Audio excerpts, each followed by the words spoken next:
Hey, what's going on, everyone? So, decided to do this video because we were able to take $100 to 1,000 again.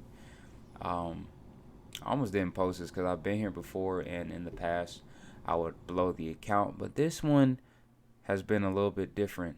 Well, actually, a lot different because my discipline was intact. My money management was really, really good. My psychology was really, really good. With separating with going, having to go to work, and then having to make sure, I trade at the appropriate times and being able to manage my trades and stuff like correctly. It was really, really good. So hopefully you guys get something out of this video. I sure did from these past couple of weeks. Um, I'm learning more about myself every single day within this trading process. So, yeah, man. But let's get right into the chart so I can show you guys what actually happened. All right, guys. So for those of you guys who don't know, this is Trade Locker. This is a new platform that has pretty much been created that you can trade on. I actually love this platform. I'm getting kind of used to it.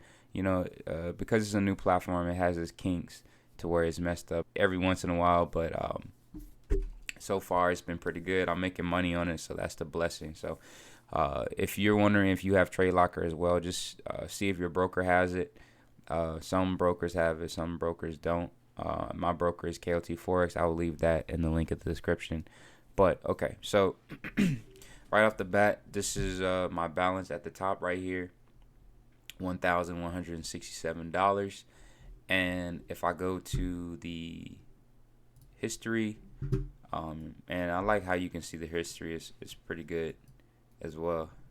Okay, if I go to the history, you can see my total P&L and what I was able to accomplish with this account. Uh, the wins were pretty good. You can see for the 14th, these are the trades that I had in. The dates are all right here.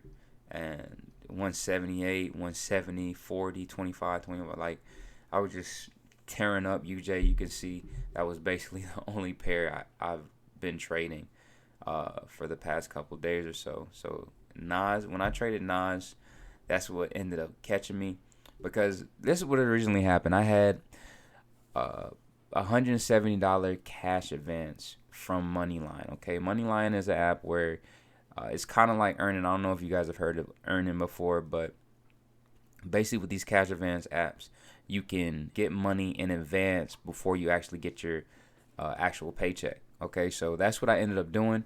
And what I like to do is when I do that, I like to deposit that into the market, and then if it goes well, then I'll just pay that cash advance back, give them their money back. So, and then after that, I'm just messing with profit after that. There's no risk at that point, and that's basically what ended up happening in this example. Okay, so the only thing that I was only risking to a certain extent was $170. So, and that's what ended up happening. So, and now you can see we're in profit this high, like $1,000 profit from using OPM, other people's money. I feel like that's a good deal if you ask me. So yeah, and you can see like if I scroll down some more, you can see more profit, 168, 89, 128. It was green, and you can see my losses as well, and you can see where when I traded nines, like how many hits I was taking, like 67, 66, 46.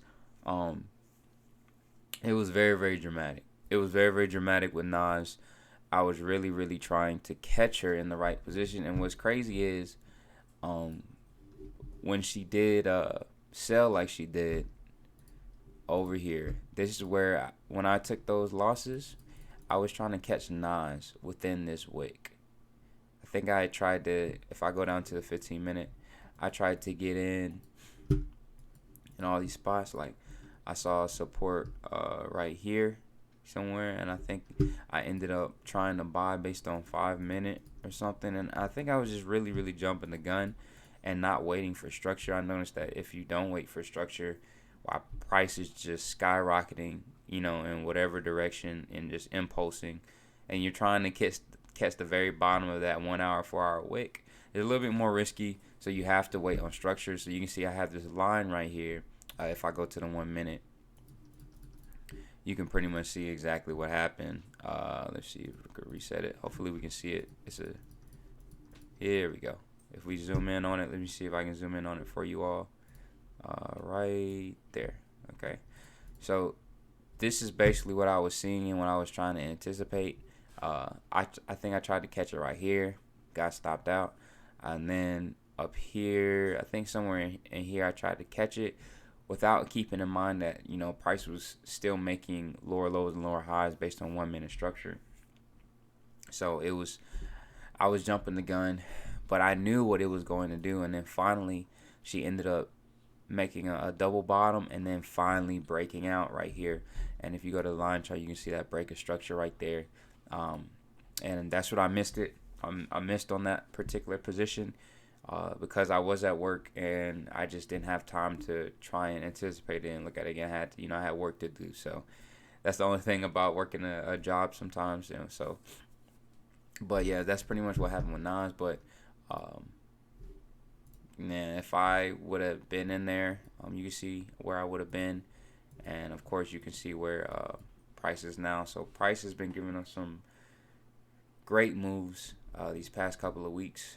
So, but anyways, let's go to the real stuff. UJ was beautiful, man. The sales was beautiful in my opinion, and she came all the way down to this little area. Man, that's beautiful. Like, if I originally had a Fibonacci from here to the top right here, and she's got 100% retracement. If she closes back into the zone based upon the daily, in my opinion, I feel like she has the possibility of going upward, in my opinion, and continuing that upward trend. But she may not, because she just crossed that MA, daily MA, so she could give us one of these as well too. So it just depends. Excuse the drawing, but yeah, that's but yeah, so that's what I'm pretty much seeing with UJ now. I've been doing my best to try and stick with 1 or 2 pairs because I noticed in the past when I would jump around and stuff like that, it just be too much. It's too much trying to analyze and see the full picture on this pair, and then see the full picture on this pair, and then see the full picture on this pair, and then having to break down the time frames on all. It's too much for my mind. So I'm trying to keep my psychology where it needs to be. But that's what I pretty much see for UJ.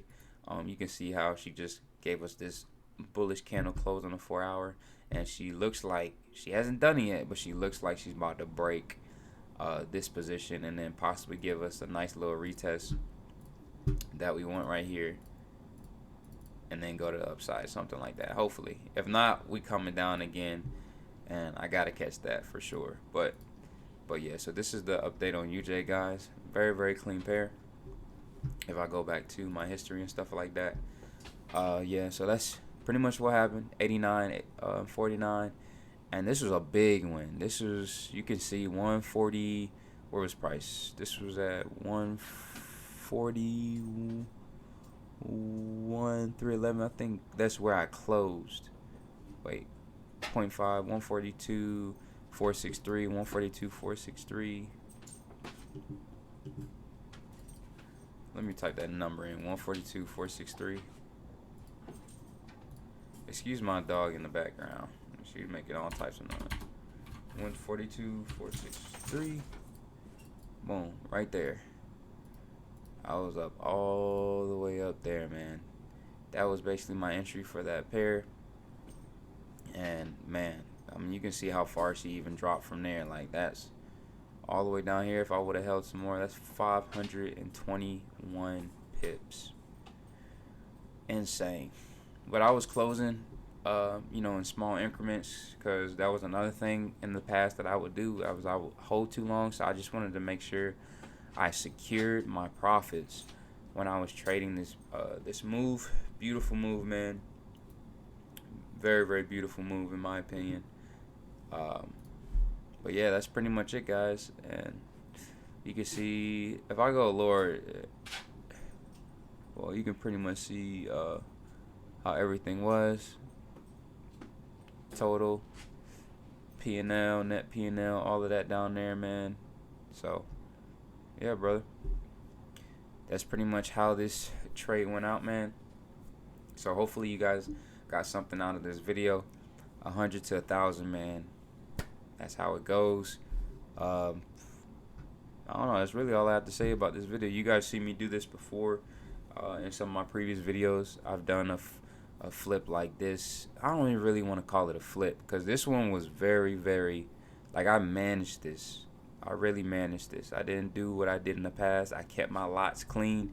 Only time I really probably went crazy, a little too crazy, was when I did this standard lot right here, and you can see I closed out because I knew I was tripping. And then right here, I did a standard and I closed out because I was like, I had to catch myself.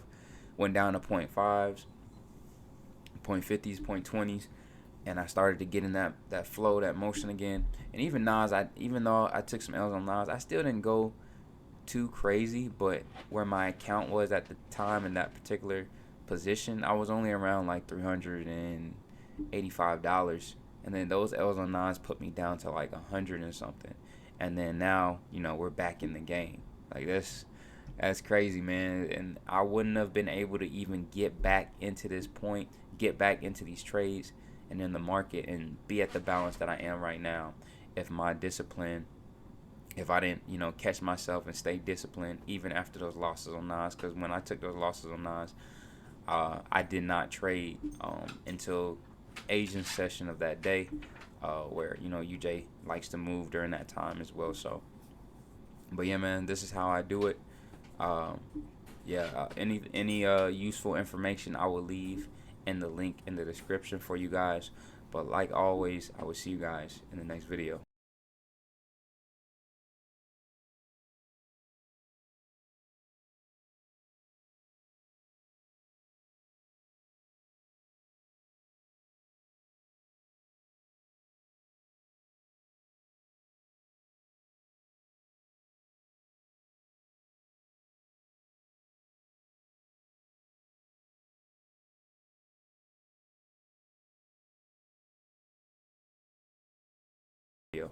Peace.